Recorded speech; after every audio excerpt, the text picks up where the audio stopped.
So students, हम लोग last class में एक न्यू चैप्टर स्टार्ट किए थे और उस चैप्टर का नाम था आपका क्या? Learning curve theory.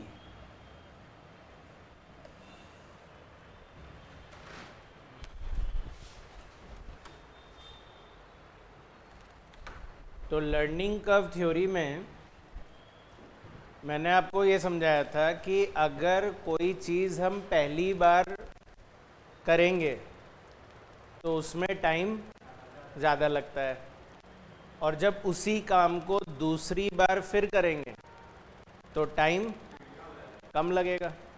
जैसे ये चैप्टर मैं आपको पहली बार पढ़ाऊँगा तो आपको थोड़ा समझ में आएगा, थोड़ा नहीं आएगा, ठीक है, तो टाइम लगेगा समझने में। तो कोई चीज़ें मैं बार बार एक्सप्लेन करूँगा, कोई चीज़ आप एक बार में ही समझ जाओगे, तो सफिशेंट टाइम हमको लेना भी चाहिए कि अगर 4 दिन लग जाए, 5 दिन लग जाए, कोई बात नहीं, पर पॉइंट ये है कि जब दूसरी बार करोगे तब इतना टाइम नहीं लगेगा, क्योंकि कुछ चीज़ें आ चुकी होंगी तो उसके हेल्प से हम लोग थोड़ा जल्दी जल्दी कर पाएंगे। और फिर अगर तीसरी बार इस चैप्टर को पढ़ोगे तो और जल्दी हो जाएगा, चौथी बार पढ़ोगे तो उससे भी जल्दी हो जाएगा। तो सर क्या ऐसा भी एक दिन आएगा कि हमको ये चैप्टर देखने की ज़रूरत नहीं पड़ेगी? तो वही मैंने बोला था कि लर्निंग की भी एक लिमिट होती है, एक स्टेबलाइजेशन पॉइंट होता है जिसके बाद अपनी लर्निंग एंड हो जाती है कि अब इतना टाइम तो लगेगा ही लगेगा, भाई एक दिन तो देना ही पड़ेगा। तो उसी को बोलते हैं लर्निंग कर्व थ्योरी। अच्छा, फिर मैंने आपको बताया था कि ये थ्योरी कब लगानी है और कब नहीं लगानी है, क्योंकि जो हम लोगों ने आज तक कॉस्टिंग सीखा हुआ है इंटर तक, उसमें तो हमने कभी ऐसा कोई थ्योरी नहीं लगाया, तो हमें कैसे पता चलेगा एग्ज़ाम में कि लगाना है या नहीं लगाना। तो मैंने बोला था कुछ हिंट्स होते हैं क्वेश्चन में, जैसे वो बोलेंगे न्यू प्रोडक्ट है, क्या बोलेंगे? न्यू प्रोडक्ट है, नई चीज़ बना रहे हैं, तो नई चीज़ है तो लेबर सीखेगा। अच्छा, न्यू फैक्ट्री बोल दे, फैक्ट्री का मतलब हमने फैक्ट्री नहीं खोली है, तो लेबर के लिए भी एनवायरनमेंट नया होगा और फिर उसमें वो लर्न करेगा। और तीसरा हम बोले कि फैक्ट्री तो पुरानी है, प्रोडक्ट भी पुराना ही है, पर वर्कर नया है, तो अगर वो वर्कर एकदम फर्स्ट टाइम वर्कर है तो वो भी लर्न करता है। तो new factory, new worker, new product, ये तीनों वर्ड में से कुछ भी लिखा हुआ आ जाए तो लर्निंग कर्व थ्योरी लगाना है। अच्छा सर, ये थ्योरी क्या हमको सारे कॉस्ट के ऊपर लगानी है? क्या हमको ये थ्योरी मटेरियल के ऊपर भी लगाना है, लेबर के ऊपर भी लगाना है, एक्सपेंसेस के ऊपर भी लगाना है? तो मैंने बोला कि लेबर और लेबर रिलेटेड कॉस्ट पे लगाना है, labour and labour related cost. तो लेबर का मतलब तो चलो समझ गए कि जैसे हमको क्वेश्चन बोल दे वेज रेट पर आवर है 50 रुपये, तो हम समझ गए कि जितना लर्निंग टाइम होगा, ये 50 से 80 नहीं है, तो मेरी वेज रेट पर आवर अगर 50 रुपये है तो हमने बोला जितना लर्निंग टाइम की वजह से कम होता जाएगा टाइम, मेरी लेबर कॉस्ट भी कम होती जाएगी। पर लेबर रिलेटेड कॉस्ट मतलब, तो मैंने बोला था ओवरहेड, कभी कभी ओवरहेड भी पर आवर होता है। एसी ऑन करना, आप कर दो। कभी कभी ओवरहेड भी पर आवर होता है, ओवरहेड पर आवर होता है, ठीक है, जैसे variable overhead per hour, fixed overhead per hour.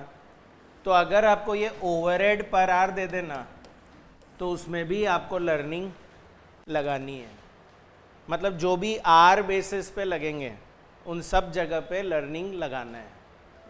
पर ऐसे ही अगर बोल दें मटेरियल लग रहा है, मटेरियल लग रहा है हम लोग का 100 रुपये पर यूनिट सर, तो क्या इसमें लर्निंग लगानी है? इसमें नहीं लगानी है, क्योंकि इसमें टाइम का कोई इन्वॉल्वमेंट नहीं है। लर्निंग से क्या होगा? टाइम कम होगा, लर्निंग से मटेरियल कम नहीं होगा। हाँ, आप बोल सकते हो कि लर्निंग से सर वेस्टेज भी तो कम हो जाता है मटेरियल का, पर मैंने बोला था वो क्वेश्चन बोले तो करते हैं फिर, पर अपने क्वेश्चंस में नॉर्मली नहीं लिखा होता है वेस्टेज के बारे में, तो इसलिए हम बोलेंगे मटेरियल पे लर्निंग नहीं लगानी है। क्लियर है? और ऐसे ही मशीन, अगर आपको मशीन बोल दे 100 रुपीज़ पर आवर, तो क्या यहाँ पे लर्निंग लगानी है? तो इसमें भी नहीं लगानी, क्योंकि अब ये 100 रुपये पर आवर तो है, पर ये मशीन के टाइम पे डिपेंड करेगा। और मशीन का टाइम तो चाहे आज बोलो, चाहे कल बोलो, चाहे परसों बोलो, मशीन का टाइम तो सेम ही रहेगा। चाहे वो मशीन ने 100 यूनिट बना दियो, चाहे मशीन ने 1 यूनिट बना दिया हो, मशीन तो सेम टाइम लेती है। टाइम कम कौन करता है? Human being. आप लोग पढ़ोगे और आप टाइम धीरे धीरे कम करते रहोगे तो आप ह्यूमन बीइंग हो, आप मशीन नहीं हो, समझ रहे हो? पर यही रोबोट को दे दो, ऑब्वियसली रोबोट आपसे जल्दी पढ़ लेगा, पर वो अगली बार भी उतना ही टाइम लेगा। समझ में आ रहा है? तो किस किस पे लगाना है? लेबर और लेबर रिलेटेड कॉस्ट पे, मटीरियल और मशीन पे नहीं लगाना है। ये सब मैंने आपको लास्ट क्लास में लिखवा दिया था ना। अच्छा, फिर नेक्स्ट पॉइंट हम लोग का डिस्कशन चल रहा था कि मान लीजिए स्टूडेंट्स, मैंने बनाए 1 यूनिट और उसमें मेरी कॉस्ट लग रही है 500 रुपये। 1 यूनिट बना रहा हूँ तो उसमें मेरी कॉस्ट लग रही है 500। सर 500 कैसे आए? चलो उसका भी डिटेल दे देता हूँ। मेरे लेबर ने स्टूडेंट्स मान लो आवर्स लिए 5 और 1 घंटे की वेज रेट पर आ रहे 100 रुपये, इसीलिए कॉस्ट 500 रुपये आ रहा है। ठीक है, 1 यूनिट बना रहा है, 5 रुपये पर आवर, नहीं सॉरी 100 रुपये पर आवर मिलेगा और 5 घंटे काम करेगा, 500 रुपये लगेंगे। अब मेरा लेबर 2 बना रहा है, यानी सेकंड बना रहा है, तो हम जानना चाहते हैं क्या उसमें भी कॉस्ट 500 रुपये लगेगी? कम लगेगी। और कम होने का रीज़न क्या है? कि आवर्स कम लगेंगे, टाइम कम लगेगा। ये थोड़ी नहीं बोल रहे ना वेज रेट कम हो जाएगी, वेज रेट तो वही रहेगी, बस उसका टाइम कम लगेगा। तो बता सकते हो कितना टाइम लगेगा? और ऐसे ही अगर मैं 3 बनाऊं, थर्ड वाला, तो बताओ कितना टाइम लगेगा? मैं 4 बनाऊं तो कितना टाइम लगेगा? मैं 5 बनाऊं तो कितना टाइम लगेगा? ऐसे तो मैं पूछता जाऊंगा। फिर बताओ 500 बनाएंगे तो कितना टाइम लगेगा? तो कोई तो प्रोसेस होना चाहिए ना ये टाइम निकालने का कि कितना रिडक्शन होगा। तो उसके लिए मैंने बोला था कि 2 मेथड होते हैं ना। मेथड्स यहाँ पर 2 हैं। एक होता है डायरेक्ट मेथड और दूसरा होता है इनडायरेक्ट मेथड। एक होगा डायरेक्ट मेथड और दूसरा होगा इनडायरेक्ट मेथड। क्या फ़र्क है सर दोनों मेथड में? अगर हम डायरेक्ट मेथड लगा रहे हैं तो एज पर डायरेक्ट मेथड हम लोग एक टेबल बनाया करेंगे जिसमें पहला कॉलम होगा क्यूमुलेटिव प्रोडक्शन, जैसे आप लोगों ने स्टैट्स में कभी पढ़ी होगी क्यूमुलेटिव फ्रीक्वेंसी, बस वैसे ही क्यूमुलेटिव प्रोडक्शन। दूसरा कॉलम होगा टोटल टाइम, टोटल टाइम। तो एज पर दिस मेथड अगर आप पहला यूनिट बना रहे हो, इसको 1 मत पढ़ना है ना, इसको क्या पढ़ेंगे? फर्स्ट। क्या पढ़ेंगे? फर्स्ट। पहला बनाऊं तो उसमें मेरा टाइम है 100 आवर्स, 100 घंटे लग रहे हैं मान लीजिए। तो अब अगर मैं 2 बना रहा हूं तो क्या पढ़ूं इसको? सेकेंड यूनिट या 2 यूनिट्स? मतलब इसमें इस 1 को इंक्लूड करूं कि नहीं करूं? तो मैं बोल रहा हूं ना, हेडिंग क्या है मेरा? Cumulative production. Yes sir. तो करना है, मतलब इस दूसरे में पहले को इंक्लूड करना है। तो बताओ टाइम ज़्यादा लगेगा या कम लगेगा? तो गलत, टाइम ज़्यादा लगेगा। Yes sir. अरे दूसरे में पहले को इंक्लूड करना है, तो जब पहले में ही 100 घंटे लग गए और दूसरे को बनाने में मान लो 80 घंटे भी लगते हैं, तो टोटल टाइम तो 180 हो जाएगा ना। तो ध्यान रखना, हमारा टोटल टाइम कम नहीं होगा। टोटल टाइम मतलब है सारे यूनिट्स का टाइम, तो टोटल टाइम तो धीरे धीरे बढ़ेगा ही। समझ रहे हो क्या? तो जैसे मान लो आप एक सब्जेक्ट पढ़ रहे हो 1 घंटा, फिर दूसरा भी पढ़े आप 1 घंटा, तो टोटल टाइम तो 2 घंटे हो गए ना आपके स्टडी के। समझ रहे हो? तो इस दूसरे में पहला इंक्लूडेड है, और इंक्लूडेड है तो आपका टोटल टाइम बढ़ेगा। तो वो मान लो एक बार 180 हो गया। कितना हो गया? 180 आवर्स। दूसरे यूनिट को बनाने में मेरा टाइम 80 आवर्स लगा, जिसकी वजह से पहले का टाइम 100 था, दूसरे का टाइम 80 था, तो दोनों यूनिट का मिला के कितना हो गया? 180 घंटे। अच्छा, फिर 4 यूनिट्स, तो फोर्थ नहीं पढ़ोगे इसको, 4 यूनिट्स पढ़ोगे, यानी इसमें पहले के सब इंक्लूडेड है। अच्छा सर, आपने 3 क्यों नहीं लिखा, आपने डायरेक्टली 4 क्यों लिख दिया? तो वही मैंने लास्ट क्लास में लिखवाया था कि डायरेक्ट मेथड तभी लगता है, जो हम सिखाने वाले हैं वो तभी लग सकता है जब आपका प्रोडक्शन डबल होए। ठीक है, 1 से 2 तो डबल हो गया, तो 2 से 4 ही आएगा। तो आप बोलो सर 3 लिख दे, तो मैं मना नहीं कर रहा हूँ कि मैं कराऊंगा नहीं, वो दूसरा मेथड में चला जाएगा ना, दूसरे मेथड में आ जाएगा, इनडायरेक्ट मेथड में आ जाएगा। अभी हम फिलहाल क्या पढ़ रहे हैं? डायरेक्ट मेथड, वो सीखने की कोशिश कर रहे हैं अभी। तो मैं बोल रहा हूँ 4 यूनिट, तो बताओ टोटल टाइम बढ़ेगा या कम होगा? टोटल टाइम तो अभी भी बढ़ेगा। तो मान लीजिए टोटल टाइम 324 आवर्स हो गया। कितना हो गया? 324 आवर्स। सर 324 कैसे हो गया भाई? पहले को बनाने में 100, दूसरे को बनाने में 80, टोटल हो गए 180। फिर तीसरे को बनाने में भी मान लो हमारे 70 घंटे लगे, ठीक है, तो 250, और फिर चौथे को बनाने में मान लो हमारे 54 आवर्स लगे, तो टोटल हो गया 324। समझ में आ रहा है? अच्छा, 8 यूनिट्स बनाया, फिर डबल हो गया। सर 5, 6, 7 कहाँ गया? आएगा, पर वो भी किस में आएगा? इनडायरेक्ट मेथड में, डबल नहीं है ना वो। तो 8 यूनिट्स बना दिए, इसमें पहले के साथ इंक्लूडेड है, तो इनका टोटल टाइम मान लो आ रहा है 583.2 आवर्स। 583.2 आवर्स। अच्छा, ये शॉकिंग था, मतलब मैं टाइम लिख रहा था और ऑनलाइन में आंसर आ रहा है 583.2 ही आएगा।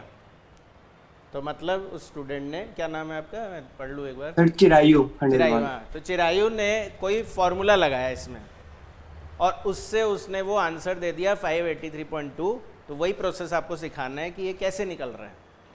583.2 कैसे बताया उसने? तो हम लोग क्या करेंगे, ये 2 कॉलम तो स्टूडेंट चल ही रहे थे, इन दोनों के बीच में एक एवरेज टाइम पर यूनिट का कॉलम और बना देंगे। एवरेज टाइम पर यूनिट, यानी 1 यूनिट का टाइम बताना है आपको। तो मुझे बताओ 1 बना रहे हैं, टोटल टाइम कितना? 100 आवर्स। तो बताओ पर यूनिट टाइम कितना हुआ? 100 ही हुआ। इसमें तो 100 ही रहेगा, ये दोनों सेम ही आएंगे क्योंकि ये तो एक ही तो है। पर नेक्स्ट स्टेप में मैं बोल रहा हूँ 2 बनाने का टाइम है 180 आवर्स। तो ऑन एन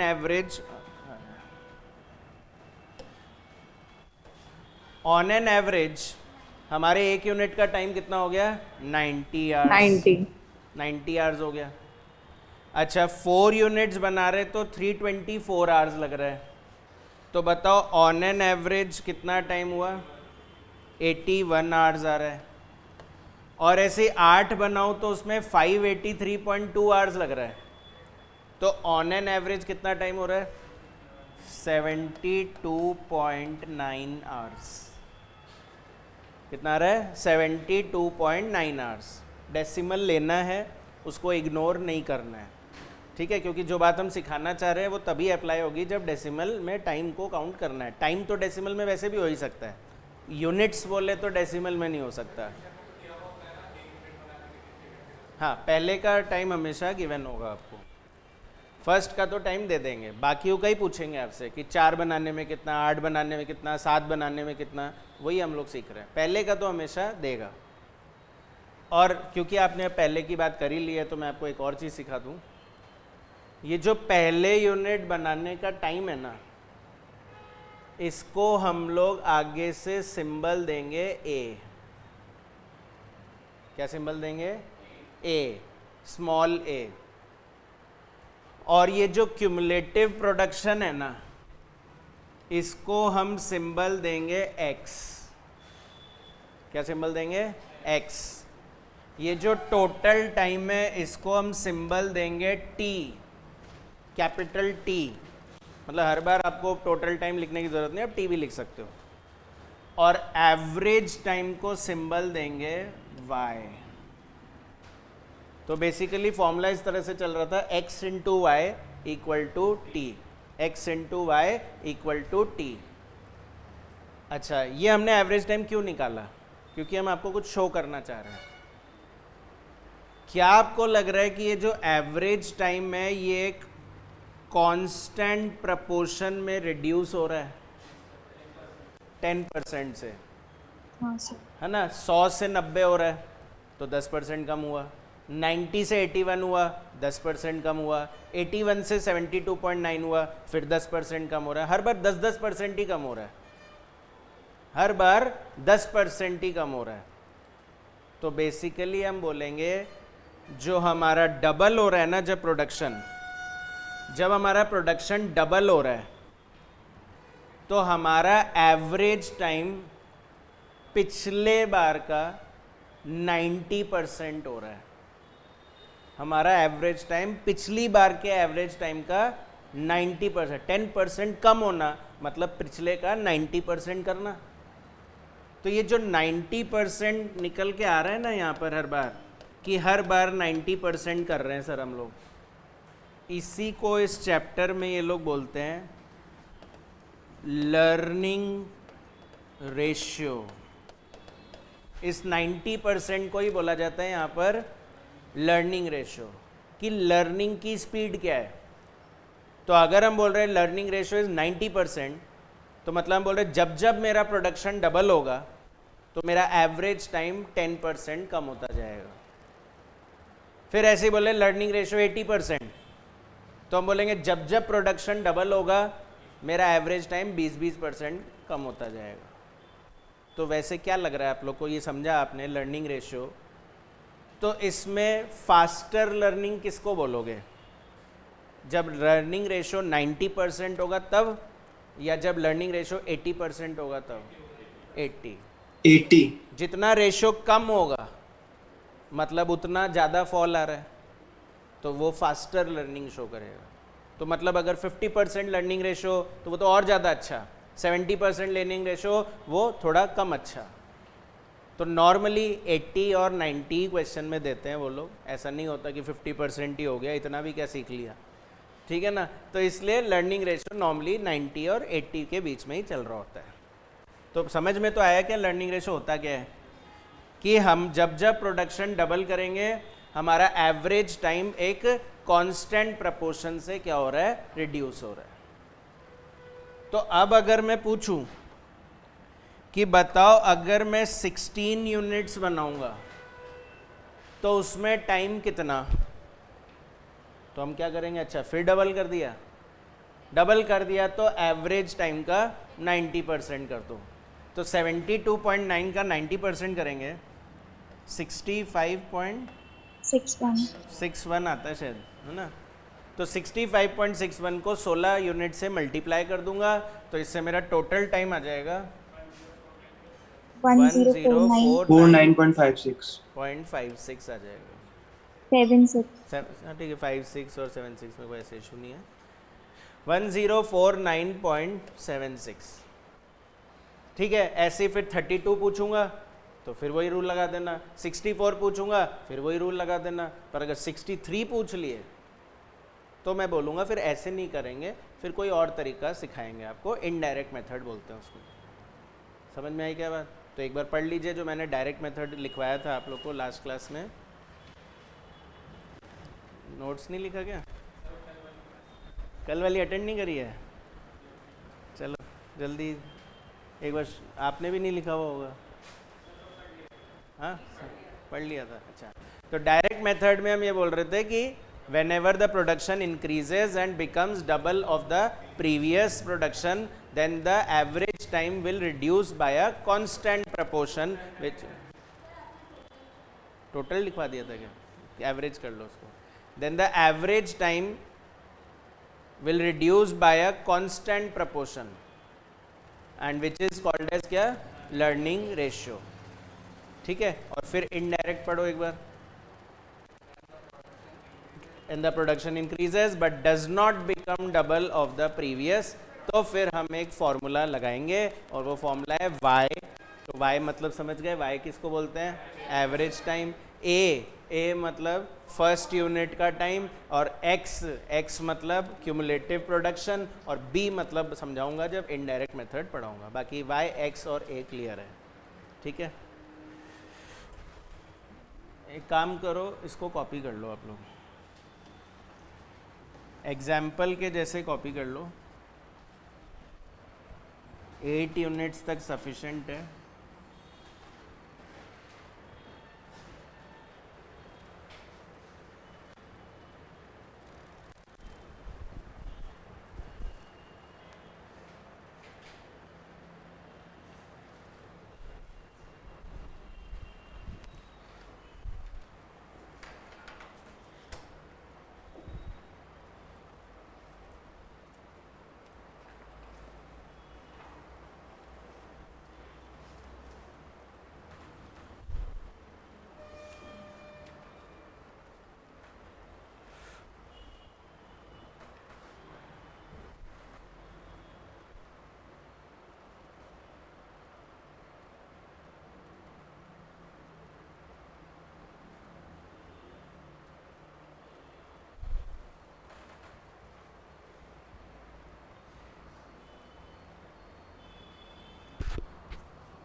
ठीक है,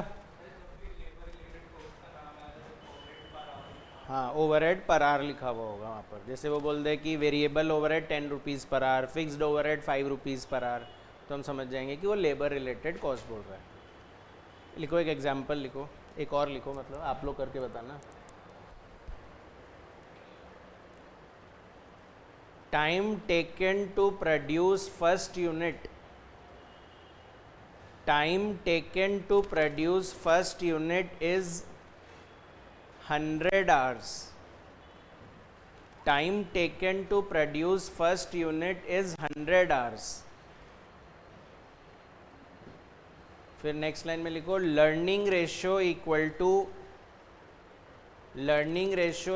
टू 80%। फर्स्ट पॉइंट लिखो कैलकुलेट लर्निंग के बाद रिपीट करना। Learning ratio equal to 80%। तो कैलकुलेट द फॉलोइंग, उसमें ये पॉइंट लिखिए, time to produce 32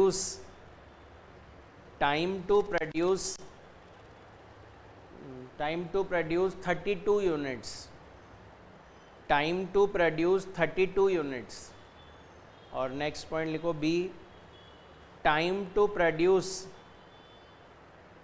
33 to 64 units, time to produce 33 to 64 units.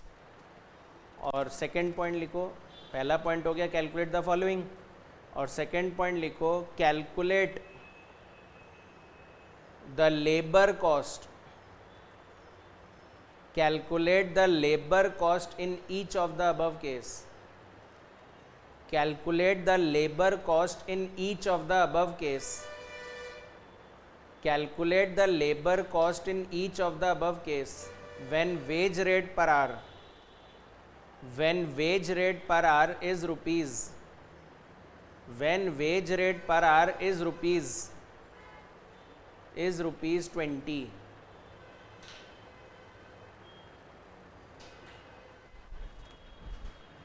करो। अच्छा डायरेक्ट मेथड लग तो जाएगा ना?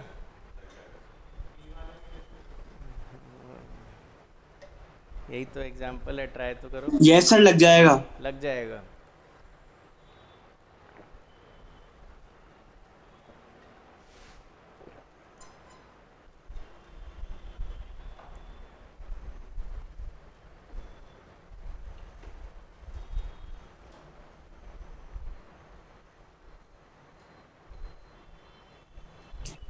सर 1048.567।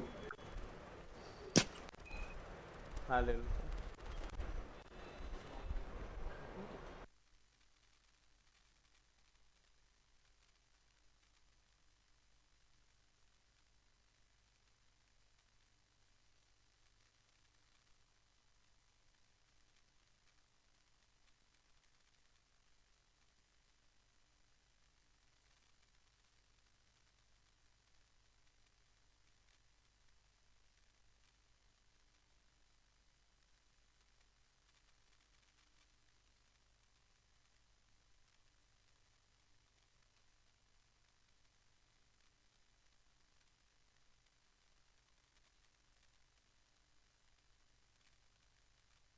आ रहा है 10।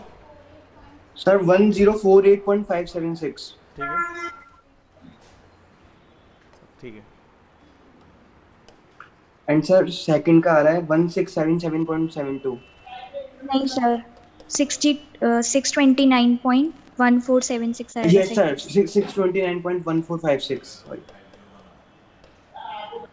ठीक है, डेसिमल की लड़ाई नहीं करनी है अपने को, होल नंबर में सेम आ जाना चाहिए। यस सर, सेम आ रहा है। तो 1 यूनिट्स अगर पहला यूनिट बना रहे थे तो उसमें टाइम था 100 आवर्स, तो टोटल या मैंने गलत लिख दिया, टोटल टाइम है, टोटल टाइम। तो 1 यूनिट बना रहा हूँ तो उसमें टाइम है मेरा 100 आवर्स।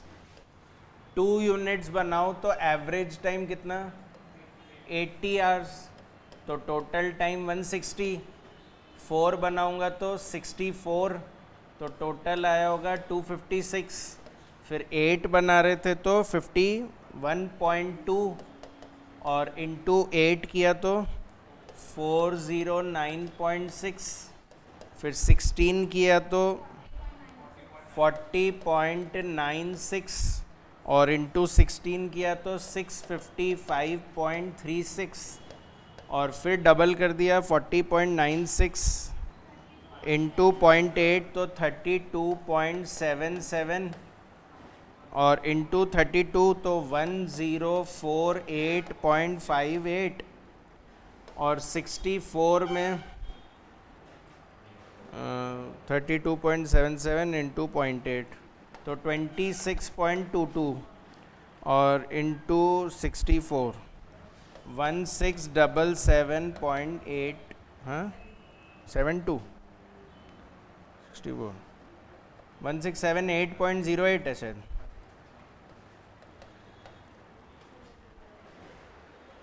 ठीक है, आप कितना डेसिमल ले रहे हो उसके ऊपर डिपेंड कर रहा है वो। तो मैंने पहला क्वेश्चन यही पूछा था 32 यूनिट्स का टाइम बताओ, तो वो आ गया 1048.58। और दूसरा क्वेश्चन मैंने पूछा कि 33 से 64 का बताओ, तो क्या है मैंने 64 का टाइम बता दिया आपको, मैंने 32 का टाइम बता दिया आपको। तो इन दोनों का जो डिफरेंस है वो 33 से 64 का टाइम है, ठीक है ना। तो तो फर्स्ट का आंसर हो गया T32 बोल सकते हैं उसको हम लोग। तो T32 इज 1048.58। तो सेकेंड में पूछ रहा था 64 और 32 का डिफरेंस, तो ये हो जाएगा 1678.08 और माइनस हो जाएगा 1048.58।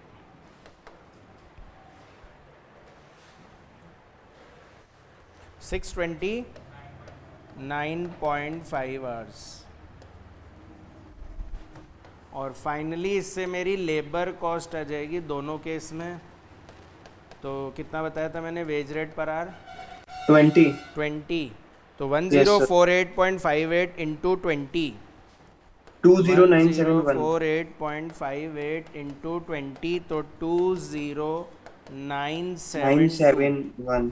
1.6, तो 2 कर Yes, दिया। sir. और इधर 629.5 आवर्स इंटू 20, तो 12590।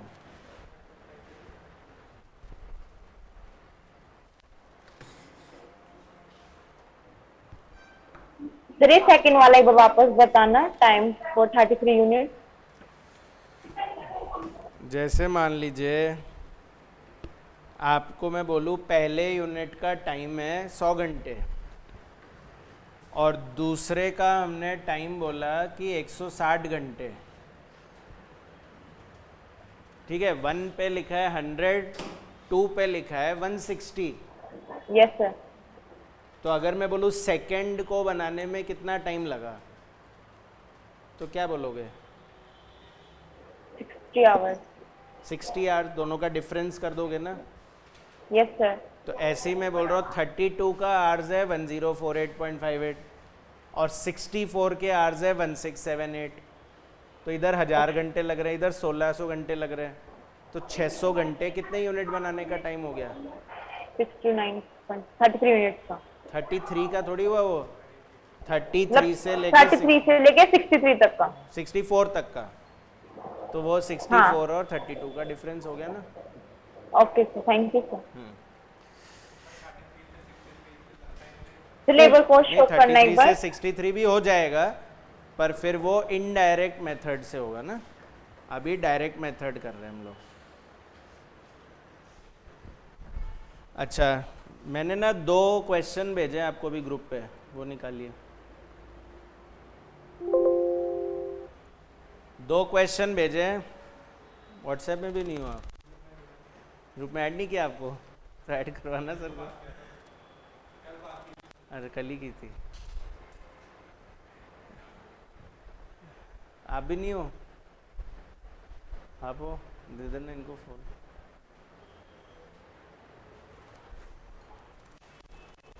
सबको मिल गया ऑनलाइन में?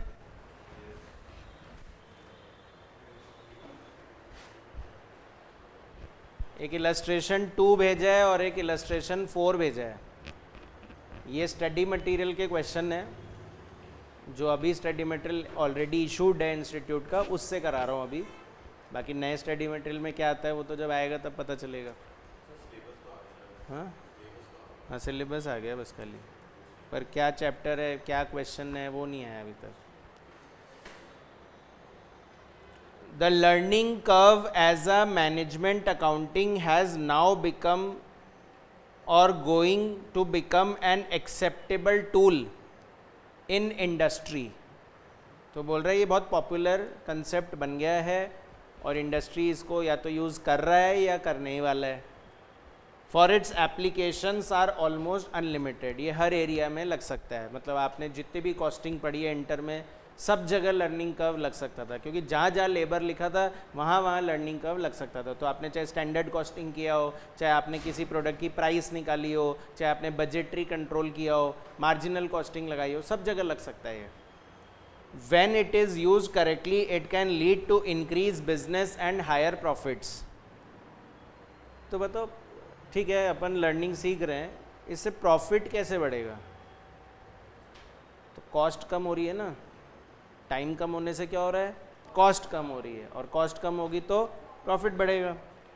And when use without proper knowledge it can lead to loss of business and bankruptcy. और बोल रहा है अगर लर्निंग कर्व यूज़ नहीं करेंगे तो हो सकता है कि हमें तो नुकसान ही हो जाए बहुत ज़्यादा. State precisely your understanding of the learning curve. तो थ्योरी क्वेश्चन पूछ रहा है कि पहले लर्निंग कर्व बताओ, तो मैंने इंट्रोडक्शन पैराग्राफ जो लिखवाया था वो इसकी अंडरस्टैंडिंग है. The theory of learning curve बताओ. The areas where learning curve में असिस्ट इन मैनेजमेंट अकाउंटिंग. ये सब थ्योरी पार्ट हो गया कि कहाँ कहाँ लगा सकते हो. तो मैंने बोला स्टैंडर्ड कॉस्टिंग में लग सकता है, मार्जिनल कॉस्टिंग में लग सकता है, प्राइसिंग में लग सकता है. अब 4th पॉइंट से प्रैक्टिकल शुरू हो रहा है. Illustrate the use of learning curve for calculating the expected average unit cost of making 4 machines and 8 machines. अगर 4 मशीन बनाए तो हमारी क्या कॉस्ट आएगी, और 8 मशीन बनाए तो क्या कॉस्ट आएगी. ठीक है ना. फिर बोल रहा है डेटा उसके लिए है direct labour needed to make the first machine is 1000 hours. As I said first machine का टाइम तो देना ही पड़ेगा. तो पहले मशीन को बनाने में 1000 घंटे लगे. लर्निंग कर्व है 90%, मतलब लर्निंग रेशियो दे दिया है 90%. डायरेक्ट लेबर की कॉस्ट है 15 रुपये पर आवर. 1 घंटे का 15 रुपये देते हैं लेबर को. और डायरेक्ट मटेरियल की कॉस्ट है 1,50,000 रुपये. और fixed cost for either size order दे रखा है 60,000 rupees. Fixed cost for either size order का मतलब बोलना चाह रहे हैं कि चाहे 4 बनाओ चाहे 8 बनाओ, फिक्स कॉस्ट तो हमारी 60,000 ही लगेगी. यानी इस पे लर्निंग नहीं लग रही. 4 बनाओ चाहे 8 बनाओ 60,000 ही लगेगा, तो इस पे लर्निंग नहीं लग रही है. ठीक है ना. और मटेरियल पे लगेगा क्या, नहीं. अच्छा ये मटेरियल कॉस्ट जो 1.5 लाख रुपए दे रखा है, ये 1.5 लाख रुपए एक मशीन का लग रहा है आपको, या ये 4 मशीन का लग रहा है, या ये 8 मशीन का लग रहा है. एक का लिखा नहीं है पर यूनिट, पर हम समझेंगे कि मटेरियल तो पर यूनिट ही है. तो 1.5 लाख एक यूनिट का है, तो 4 बनाने में 6 लाख, 8 बनाने में 12 लाख. क्यों, इसमें लर्निंग नहीं लगाओगे, तो नहीं लगाना है. तो मतलब समझ में आ रहा है, मटेरियल पे भी नहीं लगाना है, फिक्स कॉस्ट पे भी नहीं लगाना है, सिर्फ किस पे लगाना है, लेबर के ऊपर लगाना है. क्लियर है बात, समझ में आ रही है. और ये चीज़ तो क्लियर है ना, what is direct material, what is direct labour, ऐसा तो कन्फ्यूजन नहीं है, बेसिक पढ़ा दिया है ना.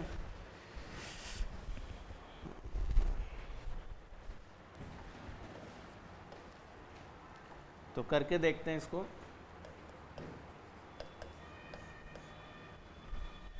तो पहले तो बताओ 4 और 8 मशीन्स बोल रहा है क्वेश्चन, तो क्या ये डायरेक्ट मेथड से हो सकता है?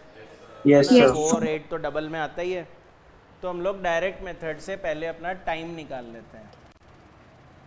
तो हमने सीख लिया है कि टेबल बना के करते हैं. पहला कॉलम हो जाएगा क्यूमुलेटिव प्रोडक्शन, दूसरा कॉलम हो जाएगा एवरेज टाइम पर यूनिट, और तीसरा कॉलम हो जाएगा total time. Cumulative production, average time per unit और टोटल टाइम. तो सबसे पहले 1 मशीन, फर्स्ट मशीन. तो बताओ फर्स्ट मशीन का टाइम कितना? 1000 hours. 1000 hours. hours. ये तो सफिशिएंट टाइम है, ये तो हमारा मैक्सिमम टाइम है, इससे ज़्यादा टाइम तो लगता ही नहीं है. नया नया बना रहे तो भी 1000 घंटे लगाएंगे. तो अगर हम 2 यूनिट्स पढ़े इसको, सेकेंड यूनिट ना पढ़े, 2 यूनिट्स पढ़िएगा इसको, तो लर्निंग रेशियो कितना बोल रहे हैं हम लोग? 90%. 90%. तो क्या कम होगा, टोटल टाइम या एवरेज टाइम? Average time. तो टोटल टाइम हो जाएगा 1800.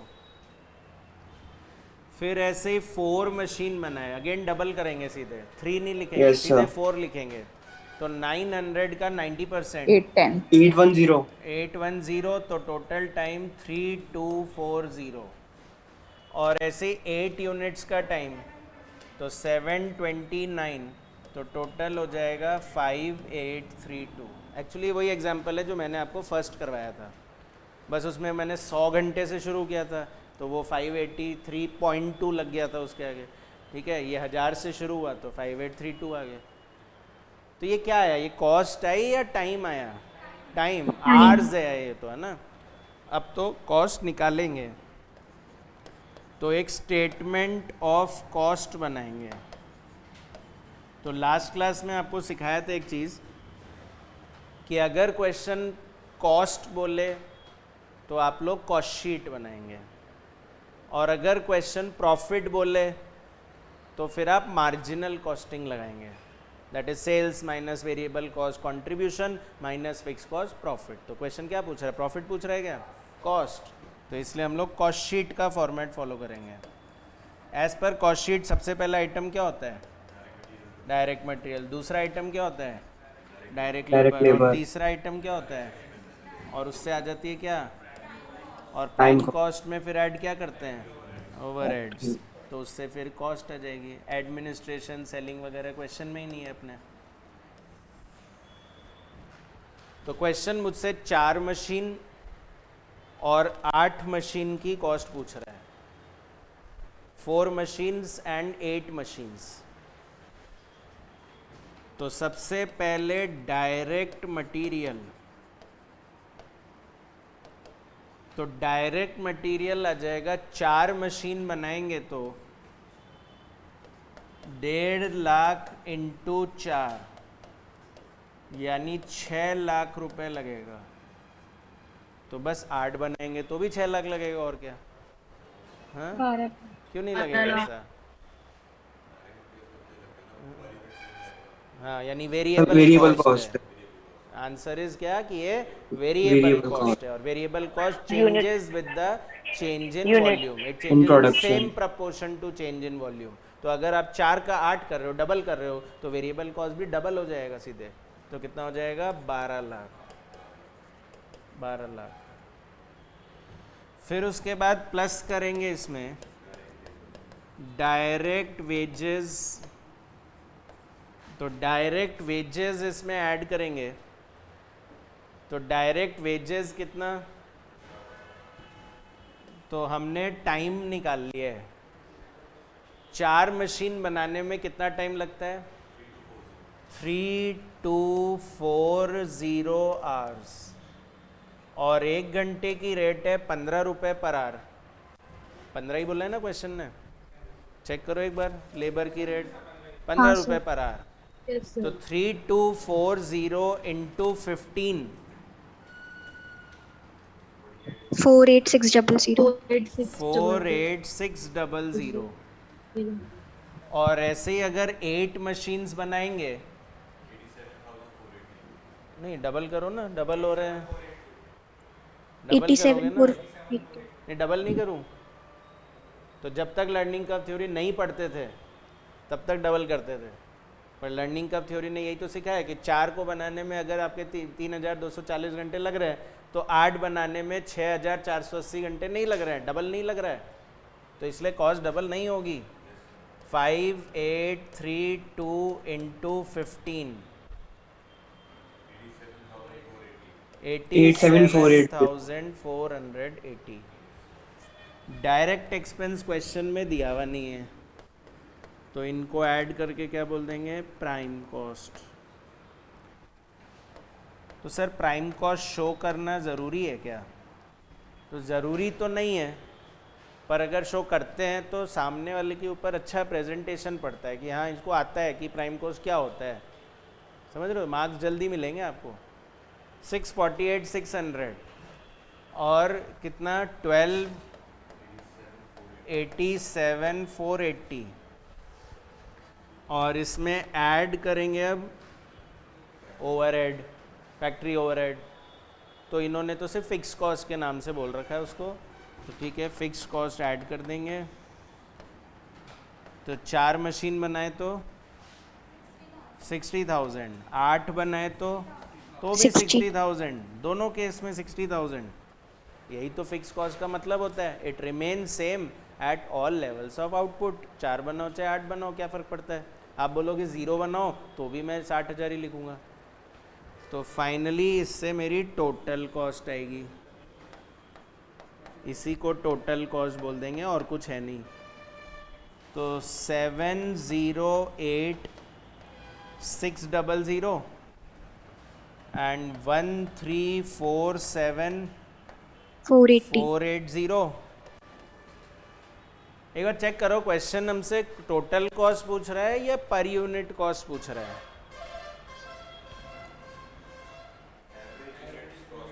यूनिट्स कॉस्ट, तो यानी पर यूनिट कॉस्ट पूछ रहा है। तो कॉस्ट पर यूनिट, तो 7,08,600 कितने यूनिट के लिए? 4 यूनिट के लिए। 7,08,600 कितने यूनिट्स के लिए? 4 यूनिट के लिए। तो पर यूनिट आ जाएगा, पर यूनिट आएगा 177,150. 177,150, 177,150, और ऐसे ही 1347480 डिवाइडेड बाय 8 मशीन्स, 168,435. 168,435। तो समझ रहे हो लर्निंग से इफेक्ट क्या आया कि अपना एक यूनिट बनाने की कॉस्ट ही दोनों में अलग आ गई। भाई एक यूनिट की कॉस्ट तो सेम ही आनी चाहिए थी, पर ये लर्निंग का इफेक्ट है कि कॉस्ट पर यूनिट अलग अलग आ रही है। ठीक है, आया है समझ में? देखो एक 4th और दिया है मैंने, इलस्ट्रेशन 4 और भेजा है।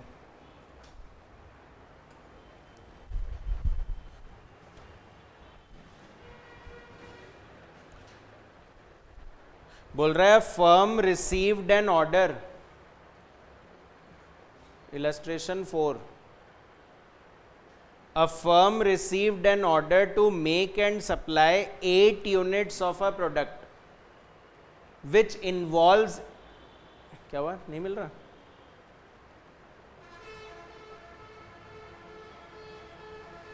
A firm received an order to make and supply 8 units of a product which involves intricate labor operations.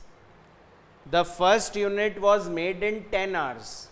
वही पहले को बनाने में 10 घंटे लगे। It is understood that this type of operation is subject to 80% learning rate. 80% का learning ratio रहेगा। The workers are getting a wage rate of 12 rupees per hour. तो इस बार मटीरियल ओवरहेड ये सब नहीं दिया हुआ है, सिर्फ लेबर की रेट दी हुई है।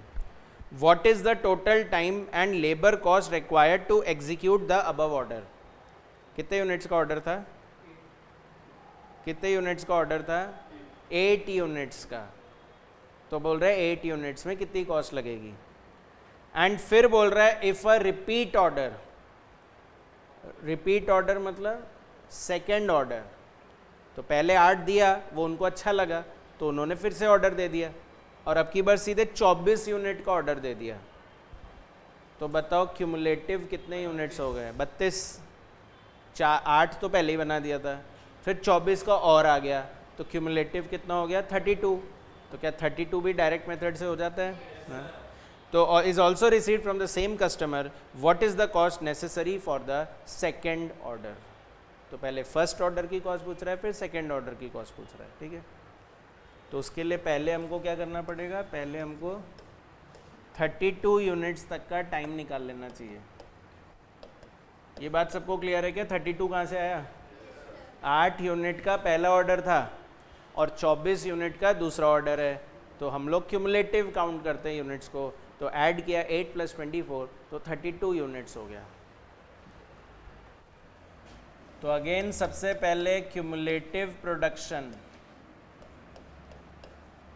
फिर एवरेज टाइम पर यूनिट,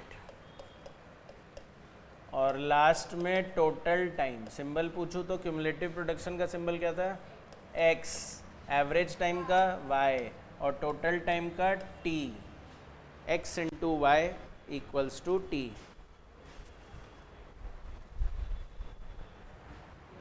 तो फर्स्ट यूनिट का टाइम कितना था?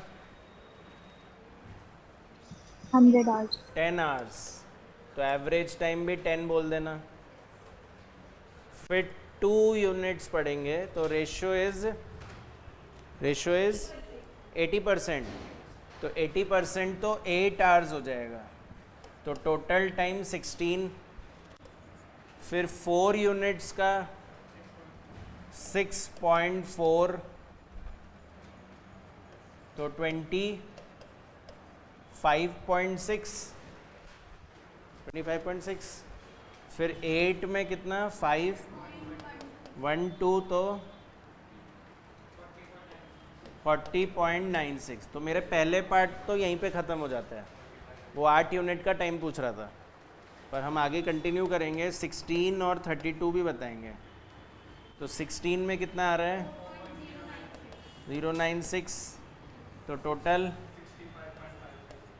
54 कर दूं, और 32 में 2768, तो टोटल 856 बोल रहा हूँ ना, तो 86 कर दिया। तो बस पहला पॉइंट पूछ रहा था टाइम टू प्रोड्यूस 8 यूनिट्स, यानी T8 पूछ रहा था, तो T8 आ गया अपना 40.96 आवर्स, और labour cost to produce 8 units, तो 40.96 into wage rate per hour कितनी 12 रुपीज़, तो 40.96 इंटू 12, 491.52 4 वापस बोलो 491.52 499 नहीं सर 491 491 .52 इतना ज़्यादा थोड़ी होगा, 491 पॉइंट भी तो आएगा, 0.52 0.52, यस सर 40.96 है। हाँ, और सेकंड क्या पूछ रहा था, रिपीट ऑर्डर की कॉस्ट बताओ। 1229 तो रिपीट ऑर्डर तो 24 यूनिट का था, इसमें तो 24 यूनिट है ही नहीं, पर हमने देखा कि अगर 8 और 32 32 का 16 डिफरेंस देखे यस सर तो वो 24 आता है। तो यही तो मैंने एग्जाम्पल में मेरे लिखवाया था कि 17 से 32 तक का बताओ, तो आप क्या किए 32 में से 16 माइनस कर दिए, डिफरेंस आ गया। तो ऐसे 32 में से 8 का टाइम माइनस कर दो तो 24 यूनिट का निकल जाएगा। तो Yes, sir. T32 minus T8 that is 104.86 minus 40.96, तो 63.90 हो गया, अगर मैं 2 डेसिमल में ले रहा हूँ तो 63.9 आवर्स। तो लेबर कॉस्ट हो जाएगी, labour cost equal to 63.90 into 12, 766.8 8 766 sir 766.8।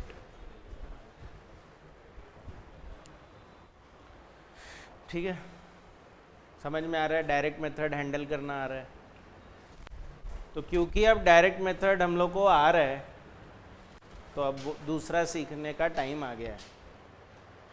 अब हम लोग इनडायरेक्ट मेथड के बारे में पढ़ेंगे, how to apply indirect method.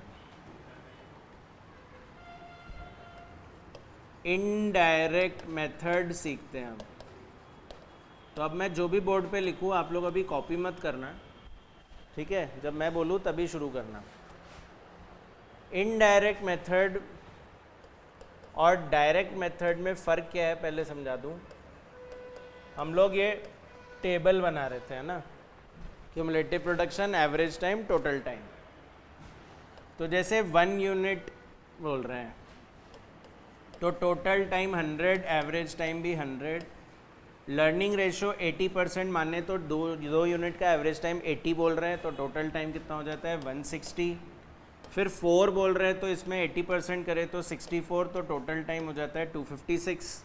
और फिर अगर हम 8 बोल रहे हैं तो कितना आता है 51.2, और ये हो जाएगा कुछ 404.8 नहीं 400.96।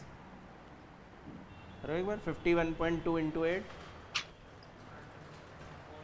409.6। 409.6। तो ये हमें आता है। अब मैं ये सिखाना चाह रहा हूँ कि इसके बीच में 5 भी है, 6 भी है, 7 भी है, यहाँ पर 3 भी है, तो इनका भी तो टाइम बताओ। ऐसे थोड़ी कि बनते ही नहीं है, बोले हमेशा डबल ही बनेंगे। ऐसे कौन सी फैक्ट्री है जो हमेशा डबल ही बनाती होगी? ठीक है, तो 5 का कितना, 6 का कितना, 7 का कितना, 3 का कितना, ये निकालने के लिए आपको ये मेथड लगाना है। और मैं बोल रहा हूँ कि उस मेथड में लगता है एक फॉर्मूला। वो फॉर्मूला क्या है? y इक्वल टू ax की पावर b। इसमें y का मतलब अगर टेबल से लिंक कर दूँ तो y का मतलब है एवरेज टाइम, y का मतलब है एवरेज टाइम। तो मुझे बताओ, जब आप डायरेक्ट मेथड भी लगा रहे थे तो आप पहले टोटल टाइम निकाल रहे थे या पहले एवरेज टाइम निकाल रहे थे? पहले एवरेज निकाल रहे, फिर ही तो टोटल में कन्वर्ट हो रहा था। तो इसीलिए हमारा फॉर्मूला भी यही बोल रहा है कि हम पहले एवरेज टाइम निकालेंगे, y निकालेंगे हम लोग। हम इसमें t नहीं लिख रहे हैं कहीं भी फॉर्मूले में, तो हम टोटल टाइम नहीं बताएंगे आपको इस फॉर्मूले से, हम इससे एवरेज टाइम बताएंगे। मतलब ये वाला एवरेज टाइम निकाल के बताएंगे आपको। अच्छा, a का मतलब हम बोल ही रहे हैं, a का मतलब है time required to produce first unit. a का मतलब time required to produce first unit. x मतलब वही क्यूमुलेटिव प्रोडक्शन, बचा बस b, तो बाकी वैल्यू तो पुट कर दो। इक्वल टू a कितना लिखूंगा मैं 100, और x में मैं लिखूंगा कि आप कितने यूनिट्स का पूछ रहे हो, कि आपको 5 यूनिट का चाहिए या आपको 6 का चाहिए या 7 का चाहिए, उसी को तो x बोल रहे हैं हम लोग। तो मान लो आप बोलो कि हमको तो सर 5 यूनिट का निकालना है, तो यहाँ पर 5 यूनिट्स लिख दूंगा मैं। समझ रहे हो ना? a तो फिक्स रहेगा 100 और x वो होगा जिसका आपको एवरेज टाइम निकालना है। तो अगर आप बोल रहे हो हम 5 यूनिट का निकालना चाह रहे हैं तो हम इसको बोलेंगे y5 निकाल रहे हैं हम लोग। अगर आप बोलोगे कि नहीं हम तो सर 11 यूनिट्स का निकालना चाह रहे हैं, तो कोई दिक्कत नहीं है, मैं वो भी निकाल दूंगा, पर मैं इसको y11 बोलूँगा। समझ में आ रही बात?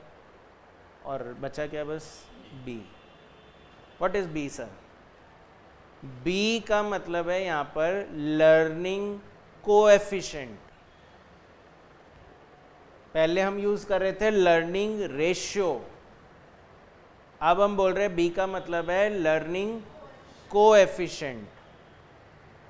और लर्निंग कोएफिशिएंट का फॉर्मूला होता है log of learning ratio divide by log 2। कभी पढ़ा होगा मैथ्स में, है ना? नहीं, लॉग नहीं पढ़ा कभी भी? यस सर, पढ़ा है सर। मैथ्स नहीं में सर, तो नहीं पढ़ा पढ़ा। होगा, तो और कहाँ पढ़ा मैं पढ़ा होगा? है 11th-12th में पढ़ा है सर। इतना नहीं 11th पढ़ा 12th में था? अच्छा, 9-10 में नहीं था आप लोग के? No sir, 9th okay 10th में नहीं ओके था। ओके। हम तो जब पढ़ते थे हमारे 9-10 में ही आ जाता था लॉग। चलो कोई बात नहीं। तो ये फॉर्मूला होता है log of learning ratio upon log 2। तो शायद आप लोग का ही सोच के ये लोग बी क्वेश्चन में खुद ही दे देते हैं कि ये तो पढ़े ही नहीं है बच्चे लॉग, तो इसलिए वो बी की वैल्यू खुद दे देंगे। हाँ, हमेशा बी की वैल्यू हमेशा दी होगी। हालांकि मैं सिखा दूंगा कि वो कैसे निकल रहा है, पर एग्जाम में तो दे देते हैं। मेरे को तो अब समझ में आया कि एग्जाम में क्यों दे देते हैं। तो बी की वैल्यू आपको दी हुई होगी, और मान लीजिए वो मुझे दे दी -0.3219, और मैं एक बार 5 यूनिट का ही निकालता हूँ, है ना, मैं यहाँ पर 5 लिख देता हूँ, मैं y5 निकालना चाह रहा हूँ। तो वो आपको वैल्यू दे देंगे -0.3219। मैं सिखा दूंगा कैसे आता है वो। तो मुझे ये y5 निकालना है, इसको सॉल्व करना है मुझे।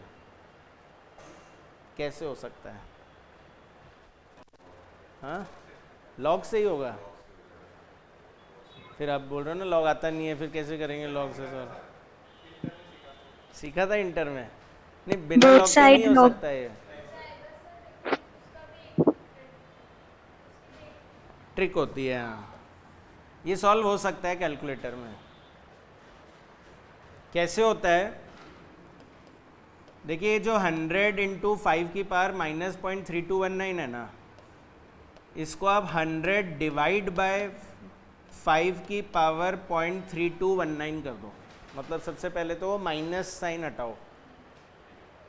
तो आपने ऐसा मैथ्स में कभी पढ़ा होगा कि 1/x जो होता है ना, उसको x इनवर्स लिखते हैं ना? Yes sir. तो ये ऊपर नेगेटिव था पावर में, मैं उसको नीचे लेके आ गया जिससे वो पावर नेगेटिव हट जाए। तो वो बच गया सिर्फ क्या, 0.3219। यहाँ तक क्लियर है? अच्छा, अब मैं बोल रहा था कि ये कैलकुलेटर में सॉल्व हो सकता है। तो एक बार कैलकुलेटर लो सब हाथ में, सब लोग हाथ में कैलकुलेटर लीजिए अपने अपने, और लिखिए सबसे पहले 5, ये 5 है ना, 5 लिख लिया। 12 टाइम्स स्क्वायर रूट का साइन प्रेस कर दो 12 बार। अच्छे से काउंट करना, गलती मत कर देना। 11 बार करोगे ना तो आंसर नहीं आएगा फिर। कर दिया? 12 बार रूट कर दिया, क्या आ रहा है वैल्यू? 1.00039। ऐसा कुछ आ रहा होगा सबका, है ना? Yes sir. 12 बार रूट करने के बाद ये वैल्यू आ रही होगी। फिर इसमें आप माइनस करो 1 कर दो माइनस। कर दिया? 1 माइनस कर दिया? सबने कर दिया? ओके, तो ये 1 हट गया होगा, 0.00039 बच गया होगा बस। फिर मल्टीप्लाई बाय करो ये पावर से, दैट इज 0.3219। 0.3219 से मल्टीप्लाई कर दो। कर दिया? ये भी कर दिया? अच्छा, फिर उसके बाद प्लस कर दो 1, वापस 1 ऐड कर दो। मैं फिर रिपीट कर रहा हूँ क्या क्या किया मैंने। पहले 5 लिखा था, फिर 12 बार रूट किया हमने, फिर माइनस कर दिया 1, फिर मल्टीप्लाई कर दिया इस पावर से, फिर ऐड कर दिया 1, और अब इनटू इक्वल्स टू ऐसे 12 बार करना है। इनटू इक्वल्स टू ऐसे 12 टाइम्स करिए। रूट 12 बार किया था ना, तो इनटू इक्वल्स टू भी 12 बार करना पड़ेगा। 1.67891 898 चल रहा होगा। 91. अरे सफिशिएंट है, 13। अरे बस सफिशिएंट है। तो 100 डिवाइड बाय 1.67898, तो बताओ कितना आ रहा है?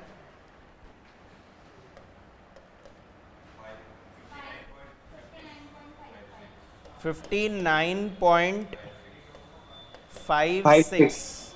Yes sir. 59.56 बता रहे हो आप आंसर। ये क्या आया? ये एवरेज टाइम आया है। कितने यूनिट्स का? 5 यूनिट का। मैं वेरीफाई करा देता हूँ। देखो, मैंने ये टेबल बनाया था ना, ये टेबल था आप लोग का। तो इसमें मैंने आपसे 4 यूनिट तक का एवरेज टाइम तो निकलवा ही दिया था। वो कितना आ रहा था? 64। और 8 का एवरेज टाइम कितना आ रहा था? 51.2। तो अगर 5 लिखूंगा तो इन दोनों के बीच में ही तो आएगा। तो बीच में ही तो आ रहा है आपका आंसर 59.56। तो यहाँ पे मैं 59.56 लिख सकता हूँ। और अगर ये 59.56 आ गया तो अब अगर मैं टोटल टाइम पूछूंगा तो क्या करोगे? वही मल्टीप्लाई बाय 5 कर देंगे। अच्छा, आप बोलोगे सर बीच में आया, पर हम कैसे मान ले कि ये सही आया? तो सही को प्रूव करने का तो तरीका है कि आप एक काम करो, इसी फॉर्मूले से 8 यूनिट्स का निकालो, इसी फॉर्मूले से 8 यूनिट्स सॉल्व करो। हाँ मैं बता रहा हूँ, तो ये 8 हो जाएगा यहाँ पर, तो लिखिए 8, फिर 12 बार रूट दबाइए, 8 लिख के 12 बार रूट दबाइए, -1 मल्टीप्लाई बाय 0.3219, फिर +1 और into equals to 12 bar.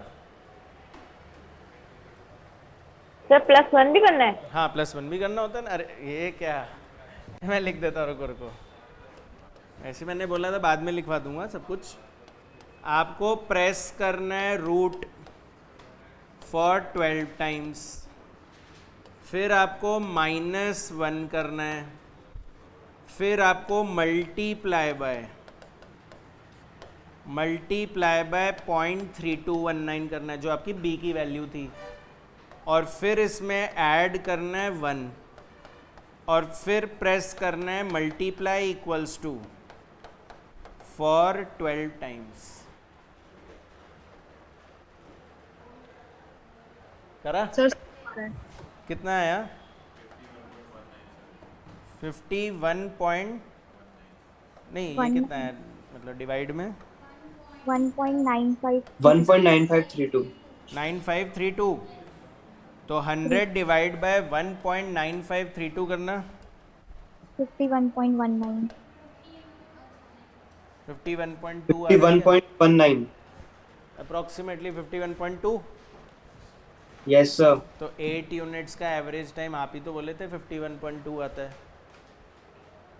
Yes sir. तो ये प्रूव हो गया कि ये मेथड गलत नहीं है। जो डायरेक्ट मेथड से आंसर आता है वही इनडायरेक्ट मेथड से भी आंसर आता है।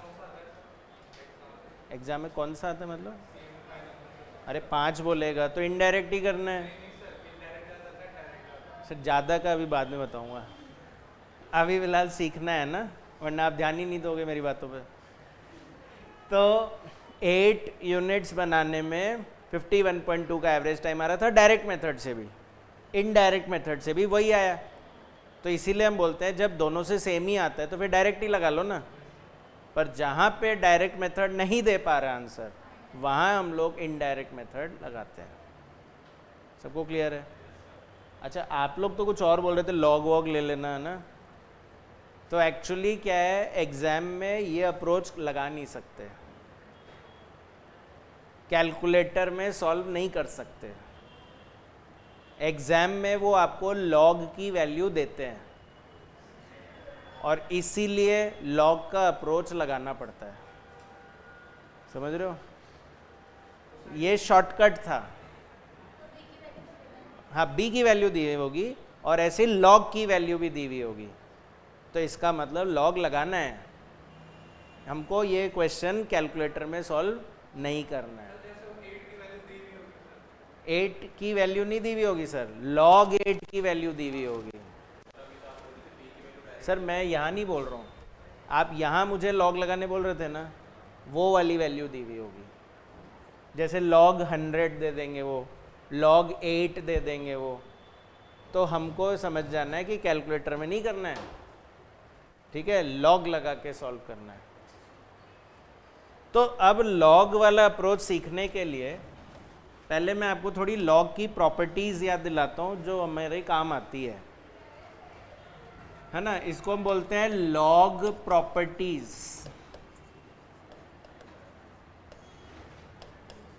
तो लॉग एक्स वाई अगर कभी दिया हुआ हो तो इसका स्प्लिटिंग हो जाता है log x plus log y। log x y plus log y बन जाता है। कभी भी आपको log x y नज़र आए तो आप उसको अलग कर दीजिए, log x अलग निकाल लीजिए, log y अलग निकाल लीजिए।